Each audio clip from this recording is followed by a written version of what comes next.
그럼 지금 북한 김정은 상태가 어떨까요? 좀 전에 말씀드렸지만 지금 김정은이 12월 15일 날 미사일에 장착할 그 엔진 시험장에 나타나지 않았다면 지금까지 한 달간 공백이 됩니다. 그런데 거기에 나타났던 김정은은 확실하게 다릅니다. 이번 정치국 회의를 했던 사람과도 확실히 다르죠. 북한에서도 이렇게 대역이 있다는 걸 북한 주민들도 모르지 않습니다. 왜? 김일성, 김정일 때에도 대역이 있었기 때문에 북한만 있었던 게 아니라 뭐 중국 모태똥도 있었고 스탈린도 있었고 이 독재 국가들에서는 대역들이 다 있었죠.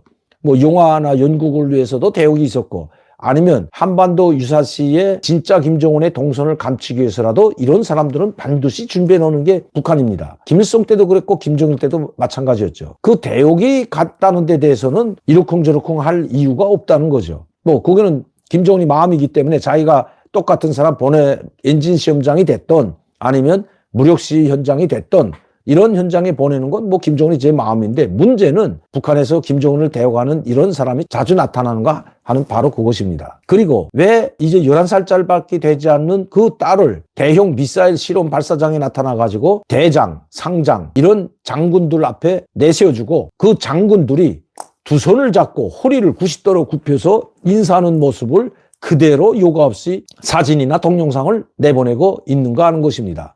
만에 하나 김정은이 건강하고 이상이 없다면 이렇게 자기 딸까지 데리고 나와서 장군들 앞에 선보이진 않는다는 것입니다. 김일성 그랬고 김정일도 그랬습니다. 물론 김일성과 김정일하고는 다른 정치를 한다고 하지만 김정은은 김정일 때 2008년도에 공식적으로 나타난 것이 김정은입니다. 그때도 후계자로 나타난 것이 아니라 그냥 대장 칭호를 수여받았다. 그리고 국방위원회 부위원장 전에 대장 칭호를 수여받고 그 대장 칭호는 혼자 받은 게 아니라 장성택과 김정은이 함께 받았죠. 그때 처음 등장했습니다. 김정은이 급사하기 전 2010년 10월 10일 날 전체 북한 주민들하고 전 세계에 김정은을 선보이게 됩니다. 그때에도 후계자라는 말 안 하죠. 그리고 후계자가 됐다면 김정은 바로 옆에 서야 되는데 김종일을 중심으로 좌측에는 중국 대표단 부주석이었죠.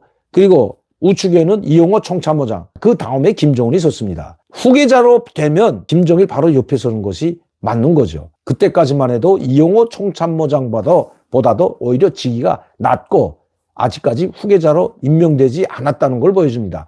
그때 처음으로 비로소 공식적인 자리에 얼굴을 보여줬던 것이 바로 2010년 10월 10일입니다. 김종일은 갑작스럽게 2011년 12월 17일 사망했죠. 김종일이 자기 몸에 병이 있으면서도 후계자 문제를 입 밖에도 내지 못하게 한 것은 권력이 분산될 뿐만 아니라 후계자라 발표하는 순간 모든 간부들이 우므로 양으로 김정은에게 그 후계자에게 결집된다는 것을 알고 있기 때문입니다. 왜? 자기가 그렇게 했죠. 김정은이 80년도 6차 당대회 때 공식적으로 후계자로 전 세계의 모습을 드러냈습니다. 북한 전체 주민들에게도 그때 정식 모습을 드러냈죠. 바로 김일성 옆에 앉았던 것이 당준의 조직비서이며 후계자였던 김정일이었습니다. 그리고 그때부터 모든 권력은 김정일 손에 들어갔고 김일성은 죽을 때까지 호수아비로 살다가 결국 김정일에 의해서 암살되거나 쿠데타에 의해서 죽진 않았지만 둘이 불화설 때문에 뇌출혈로 사망했다는 것이 북한에선 소식입니다. 자, 이렇게 김정일은 김일성 살아있을 당시 80년이면 김일성이 94년도에 사망했기 때문에 약 14년 동안 김일성에 의해서 모든 권력을 자기에게 가져왔고 그리고 김일성보다 더 막강한 권력을 행사했던 것이 김정일입니다. 그걸 너무나도 잘 알고 있기 때문에 간부들이 계속해서 후계자를 지정하자고 할 때에도 그 말을 하는 사람 모두 숙청해버렸다는 것은 이미 잘 알려진 사실입니다. 그만큼 권력을 주기가 싫었던 거죠. 그런데 김정은이 11살 난 딸을 데리고 나와서 모든 북한 주민들에게 공개했다. 이게 보통 일이 아니라는 겁니다. 그것이 바로 북한 주민들 속에서 김정은이 몸에 치명적인 병이 있고 그래서 무슨 자기가 암살되거나 쿠데타나 여기에 대응해서 대역을 이따금씩 내보내는 것이 아니라 건강상 좋지 않기 때문에 대역을 내보내고 있고 이번 김주애라는 이 11살짜리 딸을 데리고 나와서 전체 인민들에게 공개하고 인민군 장군들에게 인사시킨 것은 앞으로 김주애를 자기 후계자로 삼으려고 하려고 한다는 것이 북한에서 온 소식입니다. 북한 주민들. 그럼 왜 김정은은 이렇게 어린 딸을까지 북한 주민들에게 보여주지 않으면 안 될까요? 심상치 않은 일들이 벌어지고 있다는 것이 북한에서 온 소식입니다. 지금 김정은은 쿠데타만 해도 여러 차례 있었습니다. 실제 쿠데타, 진짜 쿠데타를 일으켜서 죽이려고 했던 사건, 그것이 바로 제가 얼마 전에도 여러분들께 잠시 말씀드렸지만 국가보위부, 북한의 최고 권력의 상징이라고 할 수 있는 이 국가보위부 고위 관료들이 실제로 김정은을 암살하려고 했습니다. 그것이 바로 2015년도였습니다. 2015년도 러시아에 나와 있던 국가보위부 고위급 관료들이죠.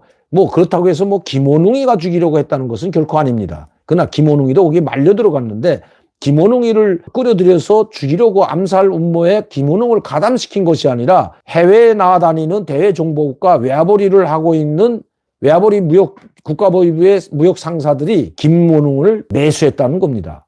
물론 그의 김원웅과 함께 쿠데타를 일으키려고 했다는 것은 결코 아닙니다. 그것 때문에 김원웅이 결국은 숙청됐지만 2015년도에 우리 정보당국의 도움을 받아서 김정은을 암살하려고 했던 것이 실제 있었던 사건입니다. 그런데 그것이 실패로 돌아갔고 우리 정보당국은 거기에 개입하지 않은 것으로 압니다. 단지 정보당국의 관료가 러시아에 가서 북한의 국가보위부 간부들을 만난 것은 확실해 보입니다. 그런데 이것이 노출되자 아마 여러분들도 기억하시겠지만 북한이 노동신문을 통해서 그리고 대남 사이트들을 총동원해서 국가정보원장 이름을 거론하고 그리고 러시아에 나와 있던 팀장 이름을 거론하면서 제가 이름은 말씀드리지 않겠습니다만은 이름을 거론하면서 지금 끝까지 따라가서 최고 존엄을 건드리려고 했던 자들이라고 이야기했죠. 우리 한국 국민들은 그때 왜 북한이 이렇게 노발대발하면서 국정원장 이름을 거론하고 국가정보원 팀장의 이름까지 거론하면서 지구 끝까지라도 따라가서 없애버리겠다는 이런 무서운 말을